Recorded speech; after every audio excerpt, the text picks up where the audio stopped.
Flying Pickle Performing Arts presents The Travelling Ape. What travelling nearly everywhere taught me about humanity, geopolitics, and happiness. Written and narrated by Mackay Richards.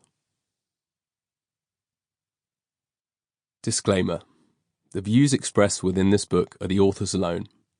They don't necessarily reflect the views of any organisation or individual mentioned in the text.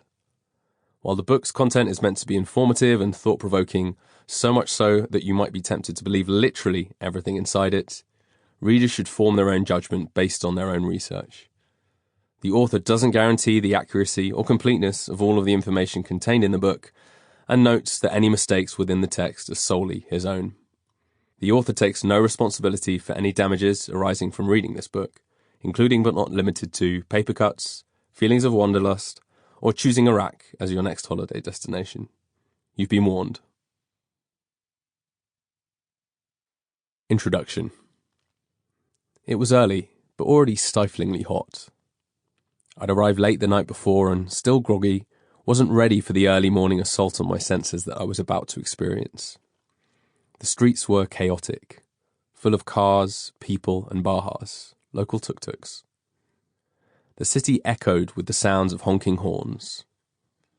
Not quite ready to submit ourselves to the maelstrom of the morning rush hour, my friend Alex and I decided that food and coffee were a good idea. We ducked into a dark little coffee shop. Its wooden panels and dim lighting didn't fill us with too much hope, but this was Ethiopia, its capital Addis Ababa, to be precise. Coffee production here dated back centuries. This is where Arabica coffee originates. So perhaps appearances could be deceiving. The coffees arrived, thick and black, and they tasted wonderful. Not only because of their rich and sweet flavours, but also because of their alluring scent. Coffee in Ethiopia is like rocket fuel. It felt like the caffeine was actively widening my eyes and pulling me out of my lethargic state. Before we left, a waiter plonked a strange-looking flatbread in front of us that we hadn't asked for. Filled with hundreds of tiny holes, its surface looked like a cross-section of a beehive, with a smooth, beige underside. Piled in the middle was a large clump of rich red lentils, which, as we discover shortly, was at the absolute limit of tolerable spice. This is injera bread, and mesawat is the local delicacy. You have to try it, the waiter told us. We gobbled it down.